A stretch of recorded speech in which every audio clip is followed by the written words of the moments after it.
Tata omwiguru ntukusiima tukugeza. Oli ruhango w'amaani, oli ruhango w'engonzi enyingi. Bayibuli negamba ngu ebibi byaitu obinagire mu nyanja ey'okwebwa. Ekiro kyati obutukwegarukamu ebibi, eby'endagaano ez'okwita emikago, ntwikiriza ngu ebibi ebyo n'obinaga mu nyanja ey'okwebwa. Mukama twizire kwegarukamu habw'endagaano zoona ezakozerewo abaisenkuru itwe, ez'esagama, ez'okwita emikago, ezireesera okusibwa mu bwomeezi bwaitu. Mukama tuganyire habw'endagaano ezo. Mukama tuganyire abaisenkuru itwe obacwire emikago, esagama y'ekika ky'owaitu, bagigaita n'esagama y'ebika ebiri abantu, ebika ebiina endwaire, ebika ebiina ebyaramyaga embandwa, ebika ebyaramyaga abacwezi. Hati esagama y'eka y'owaitu yatabuka n'emyoyo endi habw'okuba Bayibuli egambire obwomeezi busangwa mu sagama. Mukama otuganyire habw'endagaano ezaleesera oburwaire mu maka gaitu. Mukama otuganyire habw'endagaano ez'okwita omukago ezaleesera okulemererwa mu bwomeezi bwaitu. Mukama otuganyire habw'amaziba ag'abaisenkuru itwe balimire bagahayo hali abacwezi. Hati amaziba ago gatufookera amaziba g'okubonabona, amaizi ago gatufookera amaizi g'omuhito. Mukama otuganyire amaziba agalimirwe omu kika ky'owaitu harubajirwa isiitwe na harubajirwa nyina itwe. Mukama otuganyire habwa amaziba agalimirwe, amaziba ag'okulemererwa, amaziba ag'omuhito, amaziba ag'okugwa ne twimuka, amaziba ag'okwimuka baitu tukagaruka tukagwa. Mukama otuganyire habwa amaziba agalimirwe baisenkuru itwe, amaziba ag'omuhito, amaizi ago bakagahayo hali abarubale, amaizi ago bakagahayo hali abacwezi.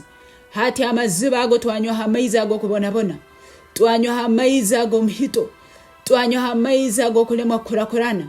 Tata tuganyire kiro kyahati, tuganyire bulindagano yone yakozerwe, tumanyire orunde tutamanyire. Mukama ganyire endagaano ez'okwita omukago ezatabwire sagama y'ekika ky'owaitu. Yafoka sagama etakusemeza ruhanga, yafoka esagama etakusikiriza mugisa gwa ruhanga, yafoka esagama etakusikiriza kukurakurana, yafoka esagama etakusikiriza ebirungi bya Mukama. Mukama tuganyire habw'endagaano ez'okwita omukago. Ntuzegarukamu ekiro kyahati kandi ntusaba otuganyire kandi otwogi. Itwe twizire kurangirwa ekiro kyahati mutukogebwa esagama ya Yesu ey'amaani. Busaho sagama eyekusinga esagama ya Yesu amaani. Nabweke esagama egi nturangirwa hali amaani g'abacwezi, nturangirwa hali amaani ag'ebika, nturangirwa hali amaani ag'obuzarwana, amaani ag'omunyanzigo agakulemera mu kika kyaitu. Mwitwe esagama yaitu tukagitabura n'esagama ya Yesu. Itwe tukaita omukago na Kristo Yesu. Itwe tukaita omukago na Kristo Yesu. Esagama yaitu ekafookeyemu na Kristo. Esagama y'amaani ya Kristo eyesingura omunyanzigwa niyo ekulemera bwomeezi bwaitu.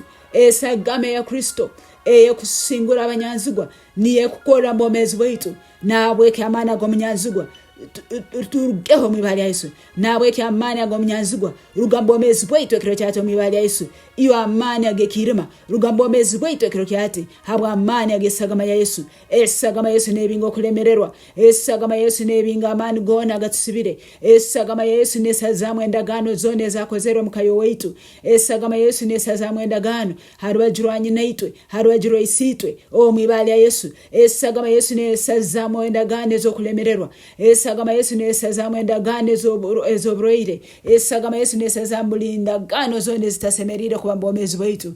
Endagaano etukukora niyo ey'omwoyo arukwera, endagaano eyokulema omulitwe niyo esagama ya Yesu. Leka egere mu musingi gw'ekayo waitu Tata. Eyo jemwe endagaano zoona ez'esagama ezibaire nziremera mu mukayo waitu. Eyo jemwe bulindagaano zoona ez'esagama ezibaire nzireeta kubonabona. Eyo jemwe bulindagaano zoona ez'esagama ezibaire nzireeta abantu kufa batakahikire. Eyo jemwe bulindagaano zoona ez'esagama ezibaire nzireeta abantu kulemererwa, kuyimuka hati kando nyeki abakagwa.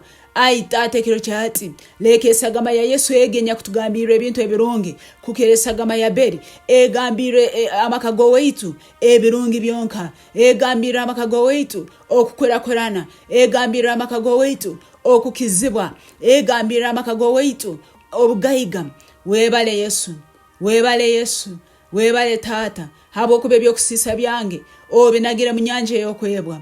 Mukama nyowe nyogere mu sagama yawe, kandi ninkolakolana, kandi mpayirwa mugisa, tinkyanywa amaziba ag'okubonabona, tinkyanywa amaziba ag'omuhito, ninywa kuruga ha kisaaro eky'omwiguru, ekisaaro eky'obwomeezi, ekiro kyati nikyo nkunyweraho mukama wange. Esagama Yesu neerema omuli nyowe, kandi ndi musinguzi habw'esagama egi.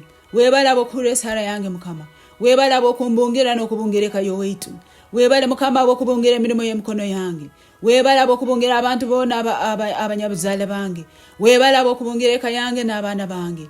Oli mulungi, oli mukuru mukama abw'ebyamaani ebyokozere. Ndakusiimaga ninkugiziwa omucunguzi wange, ndakusiimaga ninkugiziwa nyakunsumura. Oli mulungi Taata, mu ibali ya Yesu Kristo mukama wetu tusabire. Amen.